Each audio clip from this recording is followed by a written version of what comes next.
Many times through the years, strange things have been found in China during various excavations, from bones that don't belong to any known creature, not even dinosaurs, to thousand-year-old bodies with the skin and flesh still intact.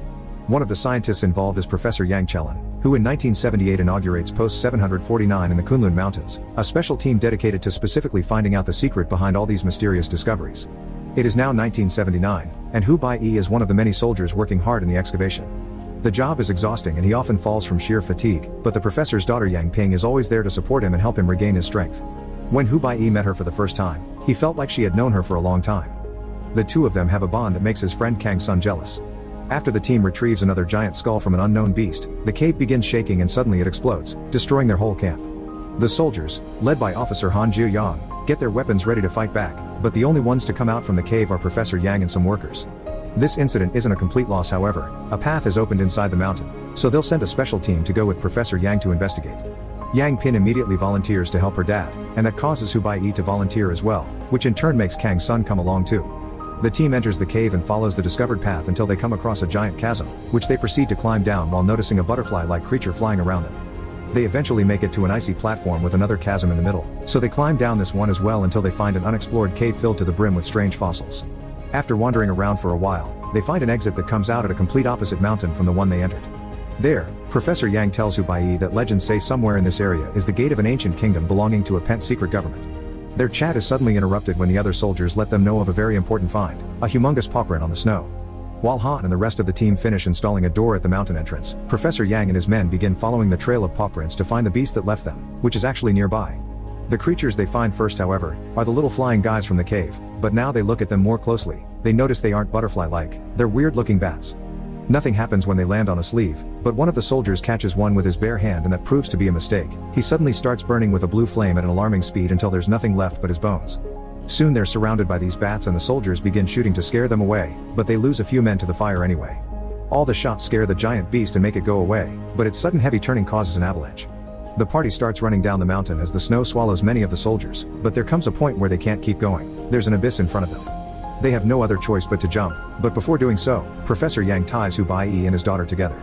The pair falls and the rope gets stuck on a piece of ice, and after moving from side to side a couple of times, the friction makes the rope break and the two of them fall. Even months later while sleeping on a train, Hu Baiyi doesn't understand how he survives that fall, especially after losing even more men that get killed by hitting their heads or getting stabbed by the ice. When he awakes at the bottom of the abyss, there are only 4 party members left: Hu Baiyi, Professor Yang, Yang Ping, and Kang Sun. After retrieving as many fallen supplies as possible, the now very small team lights up some torches and continues their exploration.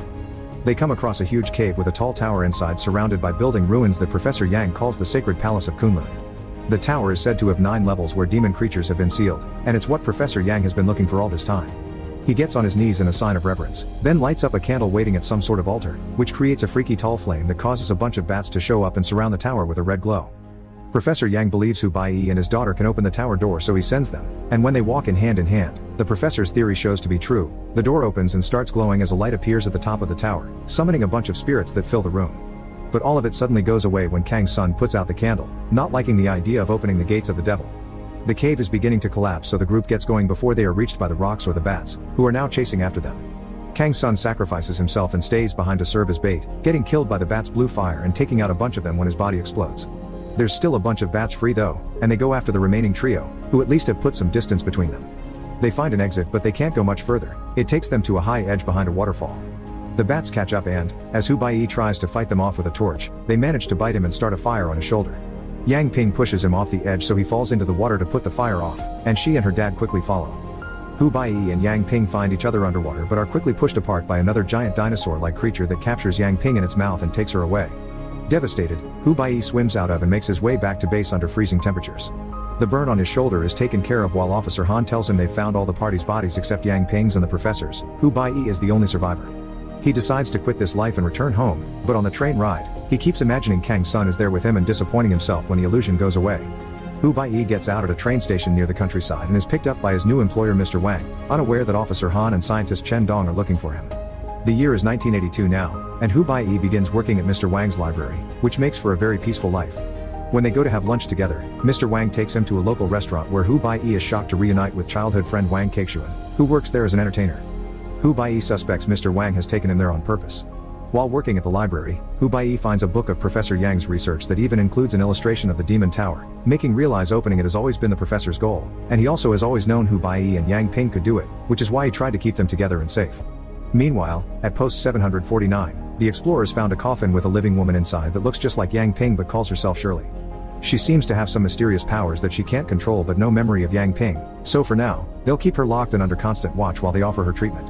Back to Hu Baiyi, he keeps receiving Professor Yang's books at the library with specific pages marked for him. With Wang Kexuan's support, he becomes obsessed with these legends and spends months studying them, helping him understand the real story behind them. There used to be a humanoid race from the demon's world, whose ancestors came from Saturn. They're the successor of both demon and man, and the tower is their legacy. There were supposed to be guards protecting the tower, but 10,000 years ago, this race disappeared from Earth because humans finally broke out from demons' control. There are some questions he can't still find answers to, however, like why he and Yang Ping could open the tower, why the professor wanted to open it in the first place, and who keeps sending him all these books. 3 years later, in 1985, Officer Han is shocked to learn his team has found Professor Yang alive in the mountains, hiding inside a cave. Meanwhile, in West China, Oil City finds itself under the attack of the mysterious giant beasts. They destroy everything on their path, leaving nothing behind but ruins. Professor Yang tells Han that this must be the consequence of having opened the tower, so he goes to the area to investigate. This incident seems to have awoken Hu Baiyi's shoulder scar, which starts bothering him often, and his visit to the doctor causes him to appear on the system, which gives away his location to Han.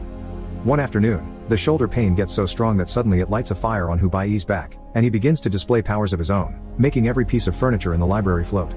Mr. Wang shows up, treating this as if it was perfectly natural, and explains that because of the bad attack, Hu Baiyi's blood has been contaminated by a demonic force that now gives him powers but could drag him to hell. Hu Baiyi doesn't understand how Mr. Wang knows all this, so he uses his own powers to transform the library into an old tomb and reveal he's the protector of Princey of Su Lin Nation. There are protector spirits here too, like there had been back at the tower, including Kang Sun's. Mr. One explains that Princey was Hu Baiyi's predecessor and he had been the one to lead mankind against the technologically advanced demon race that had taken over Earth. Princey used his own body to seal the tower, and most demons left the planet, although a few of them hid and took human form, even going as far as marrying humans themselves. They want Hu Baiyi because as a descendant, he's the only one that can open the tower and free the demons again. At post 749, Officer Han is furious to learn that his team has lost Professor Yang, but some sudden news changes his mood for the better. Shirley has woken up and claims she has her memories back, so she wants to go looking for her father together with Hu Baiyi. Han travels to the library to recruit him, but Hu Baiyi refuses to get back in action after seeing so much death during the last mission. He quickly changes his mind, however, when he learns about Shirley since he misses Yang Ping terribly.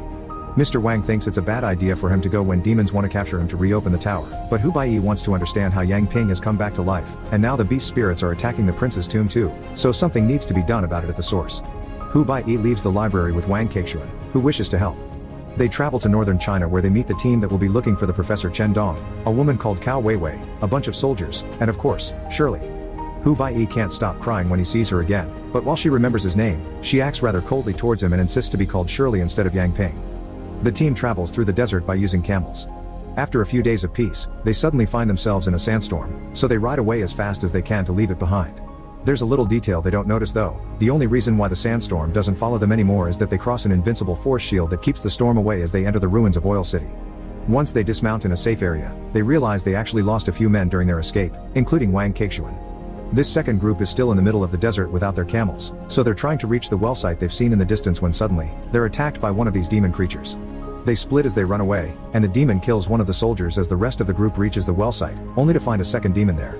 This demon kills all the men except for Wang Kexuan and a friend, who find a bicycle and make their way into Oil City to reunite with the rest of the team, who has been exploring around and finding nothing but ruins and bodies. Hearing about the demons, Hu Baiyi wants to leave to avoid another massacre like it happened last time in the mountains, but Chen Dong and Shirley want to stay and finish their mission. There isn't much time to discuss this though, because the demons find them and the team must get ready to fight. They arm themselves and shoot the first beast, thinking they've managed to kill it, then they chase after the second one. When they turn around however, the first one is gone. While the team fights the beasts, Shirley runs away to enter an abandoned school, and Hu Baiyi follows her there. He finds a bunch of bodies hanging from the ceiling and a hole in the ground which he enters to discover an underground tunnel that takes him to the prince's tomb. There's a demon there too, which pushes Hu Baiyi and hurts him, but before it can go any farther, Shirley shows up and tames it, making it go away. Then she uses her powers to make Hu Baiyi's unconscious body levitate into the coffin, which she closes before leaving. Back in town, more demons have arrived, so the team hides in the highest floors of buildings to shoot silver bullets and rocket launchers from afar. They manage to hit a few, but most demons dodge them and climb the buildings to go after them. Wei Wei manages to avoid being found by pretending to be a mannequin. Then she runs to hide inside a bus with Wang Kexu, and while they try their best to survive the constant hits the demon that has been chasing her keeps throwing at the vehicle. Hu Baiyi wakes up inside the coffin and is desperate to get out, but he notices something magical is happening. His wounds are closing and healing at an incredible speed. Mr. Wang's spirit appears before him, telling him the coffin will help the prince live again. Then Hu Baiyi finds himself falling through darkness and showing up in front of the tower. There, he can finally learn what has happened to Yang Ping. The beast that captured her brought her to the cave and dropped her on the flame, which burned her body and made it apt for the demon queen to take over. Now Shirley is in control of the demons and is unleashing them in town. After the beast is gone, Hu Baiyi approaches the tower to talk to the queen's spirit, learning that Yang Ping was the other person that could open the door because she's her descendant. She refuses to give up her body, and points out that killing her would kill Yang Ping as well. Hu Baiyi swears he'll find a way, and finding this amusing, the queen sends him back to town. Finding the demon attacking the bus, Hu Baiyi quickly shoots it to free his friends, but he can't do anything about Chen Dong, who is hanging on the edge of a roof. The demons keep coming after him, but Shirley needs him to open the tower door, so she jumps in his defense, throwing a car at the beast to make them go away. The ones attacking their friends are still around and ready to strike. Chen Dong is even putting his gun against his temple to choose his own death instead of giving his life to a demon.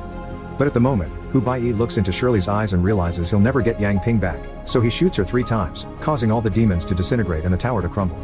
Admitting Hu Baiyi is the only one with the power to kill her, Shirley kisses him before falling unconscious and transforming back into Yang Ping.